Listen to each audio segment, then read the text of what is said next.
حضرت حکیم لقمان ایک عظیم شخصیت جسے قرآن نے بھی یاد کیا۔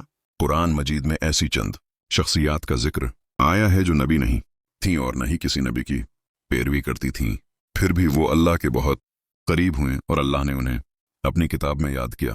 ان میں سب سے زیادہ بلند مقام حضرت حکیم لقمان کو حاصل ہے، کیونکہ قرآن میں ایک مکمل سورہ لقمان موجود ہے۔ سورہ لقمان اور ان کی نصیحتیں۔ سورہ لقمان کا دوسرا رکوع حضرت لقمان کی نصیحتوں پر مشتمل ہے۔ اللہ تعالی کو ان کی نصیحتیں اتنی پسند آئیں کہ انہیں قرآن کی آیات میں شامل کر دیا گیا۔ حضرت لقمان کی اہم نصیحتیں۔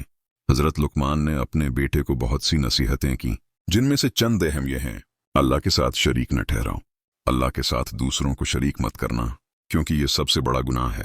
اللہ ہر چیز سے واقف ہے، چاہے کوئی عمل چھوٹا ہو یا بڑا، وہ سب اللہ کے سامنے آ جاتا ہے۔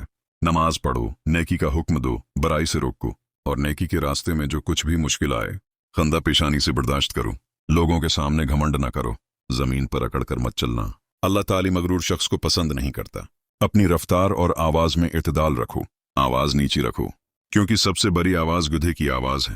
حضرت لقمان کون تھے؟ بہت سے لوگ ان کے اقوال تو جانتے ہیں، مگر اصل میں وہ کون تھے؟ حضرت لقمان کے بارے میں چند مشہور روایات یہ ہیں۔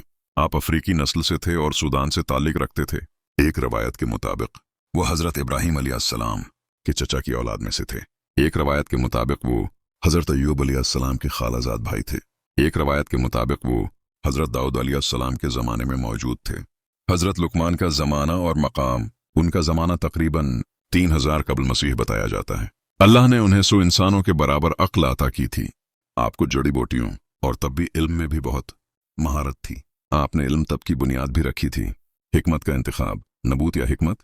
ایک روایت کے مطابق ایک دن حضرت لقمان درخت کے نیچے سوئے ہوئے تھے۔ ایک فرشتہ آیا اور کہا، اللہ تعالی آپ کو 2 نعمتیں دے سکتا ہے، نبوت، حکمت۔ حضرت لقمان نے حکمت کو منتخب کیا۔ کیوں؟ آپ نے کہا، اگر اللہ مجھے نبی بنا دیتا تو بہت بڑی بات تھی، مگر مجھے ڈر تھا کہ میں نبوت کا بوجھ نہ اٹھا سکوں، اس لیے میں نے حکمت کو چنا۔ حضرت لقمان کی غلامی اور عربوں میں شہرت۔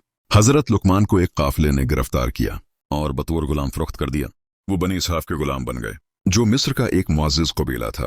ان کے مالک کو حضرت لقمان کی فہم و فراست اور حکمت سے بہت متاثر تھے۔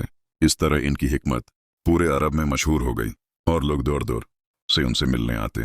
حضرت لقمان کی عمر اور سفر۔